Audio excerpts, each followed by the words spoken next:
Всем здравствуйте, demak hammaga assalomu alaykum. Siz bilan mavzularni davom etamiz. Bugun sizni o'tadigan mavzuyimiz bu yana причастие, faqat причастиеning yasalish tartibi. Demak, образование причастия, причастиеning yasalishi. Xo'p, причастиеning yasalishini o'tishdan oldin birinchi o'rinda keling doskani jadval chizamiz. Ya'ni jadval qanday?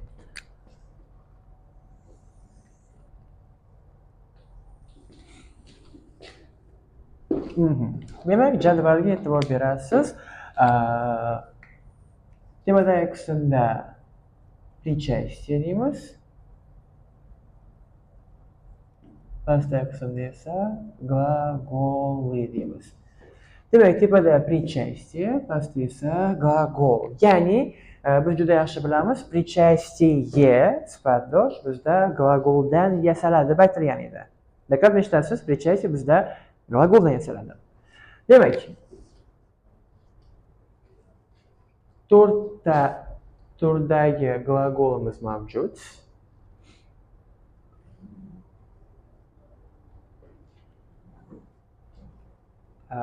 Demak, to'rtta turdagi gлагол mavjud va to'rtta turdagi причастие mavjud.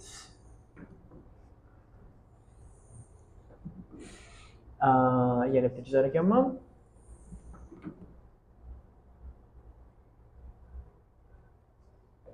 Jadvalga e'tibor berasiz. Mana sizda kattagina jadval. Bugun siz bilan ko'rib chiqargan mavzuyimiz bu причастиеning yasash.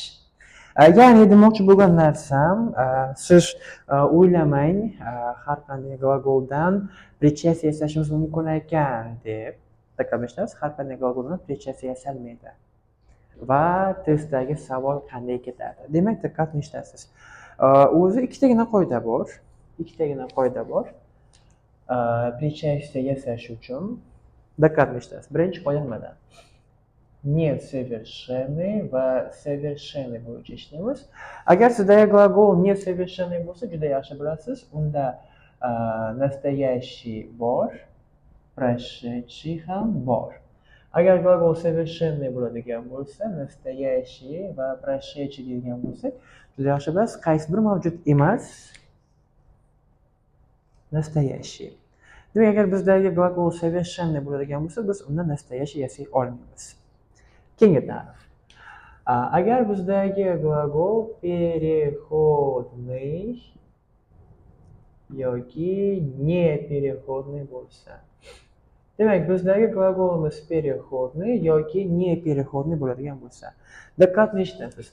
Agar gлаголimiz переходный bo'lsa, bizda действительный yasash mumkin, страдательный yasash mumkin. Agar gлаголimiz непереходный bo'ladigan bo'lsa, действительный yasash mumkin, lekin страдательный yasash mumkin emas. Xo'p, mayda darsligida qoida mana shularda berib qo'yiladi. Ya'ni qoida qanday? Agar gлагол sizda несовершенный bo'lsa, настоящийsi bor, прошедшийsi bor, совершенный bo'lsa, настоящийsi yo'q, прошедшийsi bor, переходныйda действительный bor, страдательный bor, непереходный действительный bor, lekin страдательныйsi yo'q deb maktab darsiga shu bilan sizni cheklab qo'yadi. Albatta misollar beriladi. Faqat o'quvchi, rus tilini o'rganayotgan talabalar yoki o'quvchilar desam bo'ladi, mana shu qoidaga tushunmay qoladi. Ha, bo'ldi, angladim dedi, lekin amaliyotga kelgan paytida to'xtab qolishadi. Tormoz bo'lib qoladi. Demak, biz qanday ishlar ekanmiz? Demak, diqqat eshitasiz. Причастие boshlaymiz. Demak, bizda to'rtta turdagi причастие bor edi. Demak, действительное, прошедшее, действительное, настоящее, страдательное, прошедшее va страдательное, настоящее. Demak, siz bilan hozir qiladigan ishimiz nimadan iborat? Siz bilan hozir krestик 0 o'ynaymiz, ya'ni x0 chizib o'ynaymiz. Diqqat eshitasiz. Bugungi mavzuyimiz sizni haqiqatan hayron qoldiradi, ya'ni sizga yangi причастие bo'yicha yangi qirralarni ochamiz. Demak, diqqat eshitasiz. To'rtta причастие yozdik. Endi to'rtta turdagi glagol yozamiz. Mana shu yerda diqqatingizni jamlang, to'rtta turdagi glagol bular qaysi? Demak, birinchi turdagi glagol. Diqqat eshitasiz. Несовершенный bo'lsin. Несовершенный bo'lsin. Переходный bo'lsin. Ikkinchi turdagi glagol совершенный bo'lsin. Переходный bo'lsin. Uchinchi turdagi glagol несовершенный bo'lsin. Несовершенный bo'lsin. Непереходный bo'lsin. To'rtinchi turdagi glagol совершенный bo'lsin. Переходный bo'lsin. Непереходный bo'lsin. Xo'p, keling birinchi o'rinda hazm qilib olamiz. Nima haqida gap ketyapti? Birinchisidan boshlaymiz. Несовершенный bo'lsin, переходный bo'lsin. Qarang. Несовершенный bo'lsin, переходный bo'lsin. Несовершенный, переходный. Bu nima degani? Demak, birinchi o'rinda yaxshilab tushunib olasiz. Переходный bilan непереходный keyin birlashtirib olamiz. Переходный degani, demak bu ni olish kerak. Переходный degani ni olish kerak. Непереходный degani esa ni olmasligi kerak. Непереходный degani ni olmasligi kerak degani. Keling misol olaman. Qarang. O'qimoqdan foydalanaman. Demak, читать misol uchun mana читать, keyin buni juftligi прочитать. Xo'p, demak diqqat eshitasiz. Читать, прочитать. Qarang, tartibni yaxshilab tushunib oling. Читать o'qimoq, keyin прочитать o'qib tugatmoq. Прочитать deganda qaysi приставка bor? Pro. Diqqat eshitasiz. Pro bu совершенный degani. Читать esa несовершенный. Yaxshi. Keyin читать nini oladimi, olmaydimi? Oladi. Demak, asarni o'qib tugatmoq, romanni o'qib tugatmoq yoki she'rni o'qib tugatmoq ketaveradi. Demak, diqqat eshitasiz. Nini olganligi uchun переходный, pro приставкасы bo'lganligi uchun совершенный. Nini olganligi uchun переходный va несовершенный. Chunki juftida pro приставкасы bor. Demak, diqqat qilasiz. Читать bu несовершенный переходный, прочитать совершенный переходный. Pastga tushamiz. Несовершенный bo'lsin, непереходный bo'lsin. Solishtiraman. Непереходный, a tepadagisi esa переходный. Bu ham несовершенный, bu ham несовершенный. Faqat bu непереходный. Uzr, bu переходный. Bu esa непереходный. Непереходный degani bu demak nini olmaydi degani. Tushundingiz, nini olmaydi degani. Xo'p, keyin misol keltiraman. Misol uchun отдыхать. Juftini eslab olaman. Отдохнуть. E'tibor berasiz. Отдыхать, dam olmoq. Dam olmoq degan glagol ni bilan kela oladimi? Dam olmoq. Yo'q. Yo'q. Tushunsiz? Dam olmoq ni bilan ishlamaydi. Demak, diqqat qilasiz. Ni olmagandan keyin ni переходный, ni olmagandan keyin ni переходный. Faqat endi ishlaymiz. Ait bo'lganligi uchun mana qarang. Ait bo'lganligi uchun не совершенный, nut bo'lganligi uchun совершенный. E'tibor berasiz, endi aytaman, sizda hozir 4 xil fe'l yasaldi. 4 xil fe'l. Hech qaysi bir xil deb aytishga haqqingiz yo'q. 4 talasiga 4 xil tarif berildi.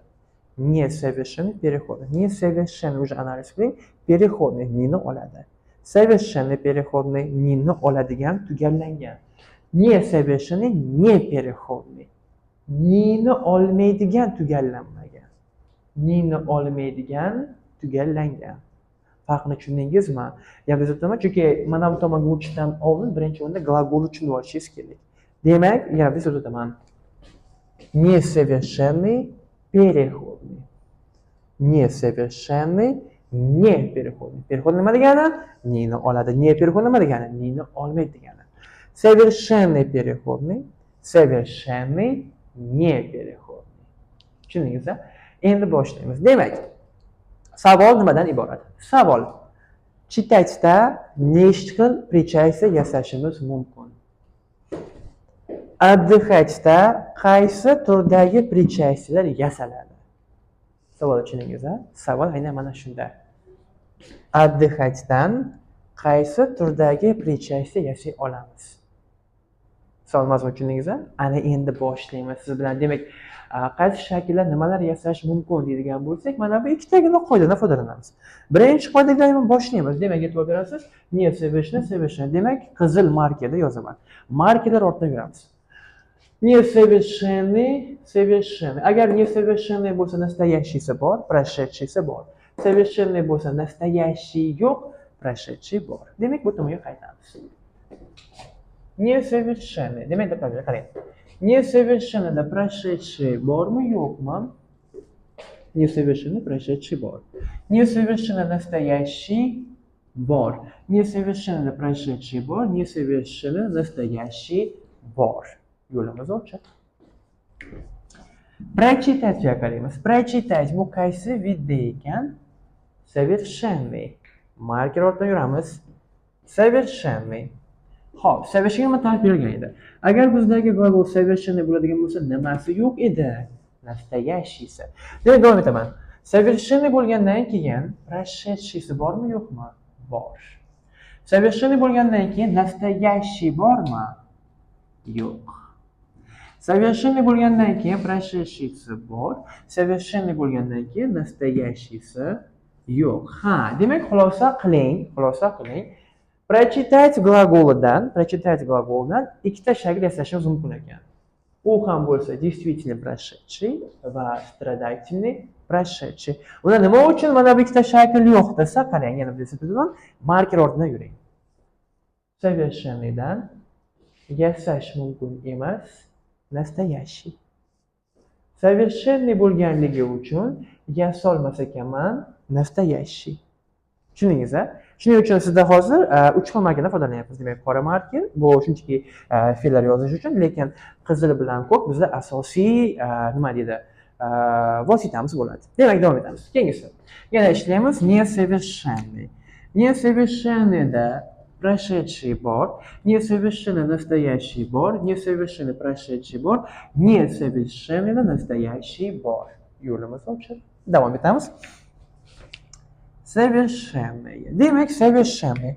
Совершенныйda прошедший bor, совершенныйda настоящий yo'q, совершенныйda прошедший bor, совершенныйda настоящий yo'q. Demak, yana xulosa qilamiz.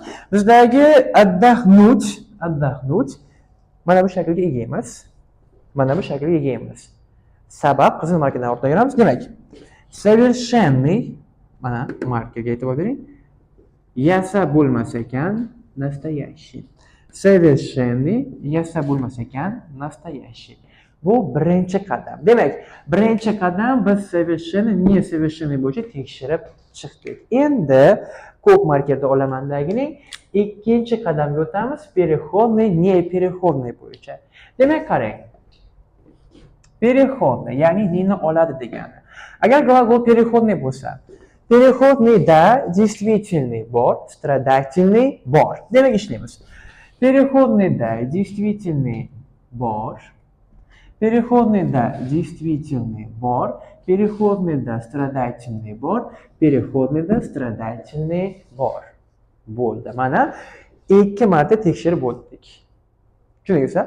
Demak, zamon bo'yicha ham tekshirib chiqdik, совершенно несовершенныйga qarab, действительностьda ham tekshirib o'tdik, переходный, непереходныйga qarab. Demak, yakuniy xulosa ana shu ikkita ketma-ketlikda xulosa qiladigan bo'lsak, читать-dan 4 tala shaklni ham yasashimiz mumkin ekan. Keyingisiga o'tamiz.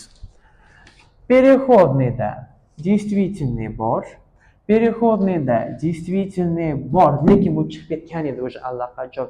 Nima uchun bu qismni x chizgan, nima uchun bu qismni rad etdik? Chunki qarang, marker ortidan yuring. Настоящий yo'q, chunki совершенный bo'lganligi uchun ekan. Tushundingizmi? Aha, davom etamiz. Переходныйda страдательный bor, переходныйda страдательный bor, lekin bu nimaga chiqib ketdi? Chunki настоящий. Nima uchun настоящийsi yo'q? Chunki совершенный. Tushundingizmi? Keyingisiga o'tamiz. Непереходный. Непереходный действительный bor, lekin страдательный yo'q ekan. Endi ko'rib chiqamiz. Непереходныйda действительный bor. Непереходный действительный bor. Lekin непереходныйda stradательный yo'q. Непереходныйda stradательный mavjud emas ekan. Shunda xulosa qilamiz. Отдыхать gлагolidan yasashimiz mumkin ekan действительный прошедший, yasashimiz mumkin ekan действительный настоящий. Lekin nima uchun bularga x chizdik desak, marker o'tayveramiz. Stradательныйda yasalmaydi, chunki bular непереходный. Tushundingizmi? Непереходныйdan yasalmaydi stradательный. Hamma tushundim. Tushundingiz. Faqat yozib tartiblanishni, chunki hozir tushunib olasiz nima haqida gap ketgan. Yani oxirida chunki hammasini jamlab beraman. Yaxshilab tushunib oling, mana shu ikkitagina qoida. Совершенно несовершенный zamonga taqqoslanadi. Переходный непереходный stradательный действительныйga taqqoslanadi. Davom etamiz. Непереходный. Непереходныйda действительный bormi yo'qmi? Bor. Действительно непереходныйda bor. Lekin nimaga buni chiqarib tashlagan edik? Chunki совершенныйda mavjud emas. Qizilga qaraymiz, nima ekan? Настоящий. Keyingisi, непереходныйda stradательный bormidi? Qarang, непереходный stradательный yasash mumkin emas ekan. O'chiraman. Непереходныйda stradательный yasash mumkin emas ekan. Biz o'zimiz chiqarib bo'lgan ekanmiz. Allaqachon chiqarib bo'lgan ekanmiz. Endi sizga yana xulosa qilib aytaman. Xulosa nimada? Diqqatni eshitasiz. Совершенно непереходный bo'lsa, bitta shakl yasash mumkin, uchalasi mumkin emas. Soвершенно непереходный bo'lsa, ikkita yasash mumkin, bu ikkalasi mumkin emas. Agar совершенно переходный bo'lsa, bu mumkin, bular esa mumkin emas. Ya'ni ikkitasi mumkin, ikkita mumkin emas. Agar mabodo несовершенный переходный bo'ladigan bo'lsa, hamma shakllarda yasash mumkin ekan. Demoqchi bo'lganim, qarang, ertaga test sizga shunchaki savol beradi va siz, ya'ni fe'l beradi, demoqchi bo'lgan fe'l beradi va siz glagolning shakliga qarab kerakli причастияni yasab olishingiz kerak bo'ladi. Misol uchun testda savol berilgan gulять. Diqqat qiling. Bu mavzu ayniqsa eski DTMda juda ham avjiga chiqqan savollardan biri, ya'ni qanday? Nechta turdagi причастие yasash mumkin? Masalan, savol ketadi, gulyachdan nechta причастие yasash mumkin? Ayniqsa 2015, 2014 va 2013. Diqqat qiling. 13, 14, 15-ga variant optimani varaqlaydigan bo'lsangiz, savol shu tarzda beriladi. Gulyachdan причастияni nechta turga yasash mumkin? A variant 4 ta, B variant 3 ta, V variant 2 ta va G variant 1 ta. Ana shu tarzda ketadi savol. Demak, savol ketdi, gulyachdan nechta turdagi причастие yasash mumkin?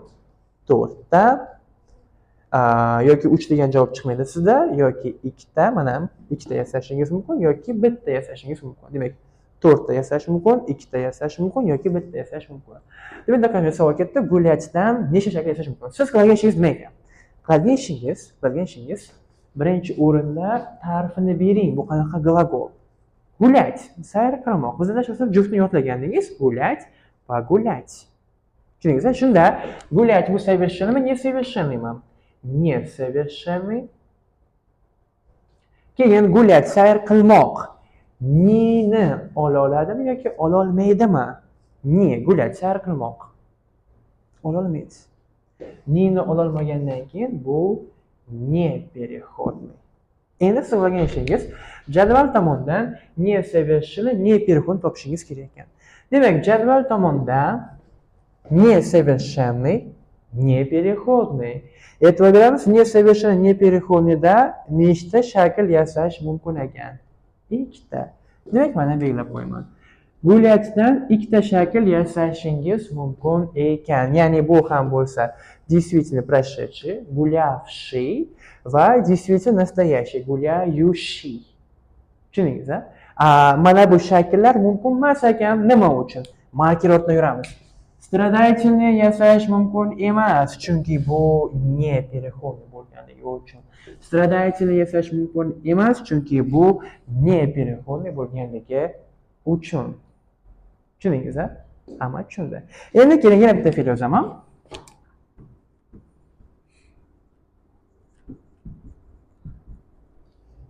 Заработать. Заработать. Ishlab topmoq. Ishlab topmoq. Demak, diqqat qilinglar. Заработать. Keling, bir boshlab tahlil qilamiz. Заработать. Tahlilni boshlayman. Demak, yana o'sha savol, mana o'sha variant 4 ta, 3 ta, 2 ta, 1 ta necha shakl yasashingiz mumkin. Qiladigan ishimiz. Birinchi o'rin albatta ta'rifini bilishimiz kerak. Aynan shundan boshlaymiz. Bu qanaqa turdagi gлагол заработать? Заработать bu demak, aytasiz, za pristavkasi bo'lganligi uchun совершенный. Уже miyada analiz qilib, совершенный degani qaysi zamon yo'q degani. Настоящий. Keyingisi, заработать ishlab topmoq. Pulni ishlab topmoq. Tushunyapsizda? Pulni ishlab topmoq. Nini oldi. Shuning uchun bu sizda переходный. Переходный. Tushundingizda? Demak, совершенный, переходный. Qaraymiz. Совершенный, переходный. Tushundingizda? Demak, совершенный, переходный sizda yasash mumkin действительный прошедший, yasash mumkin страдательный прошедший, заработанные misol uchun заработавший. Tushundingizda? Заработавший misol uchun. Demak, действительный прошедший bitta, страдательный прошедший ikkita. Demak, biz заработачdan yasashimiz mumkin ekan ikkita turdagi причастияning shaklini. Faqat savol, nima uchun qolganini yasash mumkin emas? Aytishingiz kerak ekan. Yasash mumkin emas настоящийsini, chunki совершенный bo'lganligi uchun. Yasash mumkin emas настоящийsini, chunki совершенный bo'lganligi uchun. Va siz aytishingiz kerak ekan, aynan qaysi shaklda yasash mumkin? Yasash mumkin ekan прошедший действительный, yasash mumkin ekan страдательный прошедший. Tushundingizmi? Esdan chiqarib qo'ymang, yana o'taman. Siz ishlayotgan paytingizda birinchi o'rinda glagoldan tartib boshlang. Ya'ni hayolingizni tozalang, hayolingizni полностью tozalab tashlang. Ya'ni nimada? Причастие har qanday glagoldan yasaladi degan narsani. Tushundingizmi? Siz har qanday glagoldan причастие yasay olmaysiz. Va ishlayotgan paytingizda aynan qaysi shakllar bor va aynan qaysi shakllar mavjud emas va nima sababli ekanligini anglab ishlang. Yana aytaman, anglab tushunib oling. O'zi ikkitagina qoida. Совершенный bo'lsa настоящий yo'q, не переходный bo'lsa страдательный yo'q. Tushundingizmi? Mana darsda sizga shunchaki aytib beriladi, lekin bu yerda praktika bo'lmaganligi sababli ko'pchilik tushunmaydi bu mavzuni. Lekin juda ham nima deydi, oson va juda ham qiziqarli mavzu. Tez sizga ertaga nima qiladi? Tez sizga shunday so'z beradi, glagol beradi va necha shakl mavjud? Masalan, 4 tami, 3 tami, 2 tami yoki 1 tami. Tushundingizmi? Siz qilgan ishingiz birinchi o'rinda so'zlaman, glagoldan tarifni boshlang. Совершенныйdami, avtomatik настоящийni o'chirib tashlang. Agar не переходный bo'ladigan bo'lsa, страдательный o'chirib tashlang. Va eslatib o'taman, mana shu jadvalni bu как screenshot sifatida miyangizga saqlab qo'ying. Keyin yana bir narsa aytib ketaman. Краткая forma degan tushuncha bor, albatta bu glagolga tegishli emas. Краткая forma. Esdan chiqmasin, краткая formaga bittagina причастие ega. U ham bo'lsa страдательный прошедший. Bitta страдательный прошедший yoki полная formada kelishi mumkin yoki краткая formada kelishi mumkin. Qolgan причастияda bu xususiyat mavjud emas. Tushundingizmi? Misol uchun aytaman, qarang.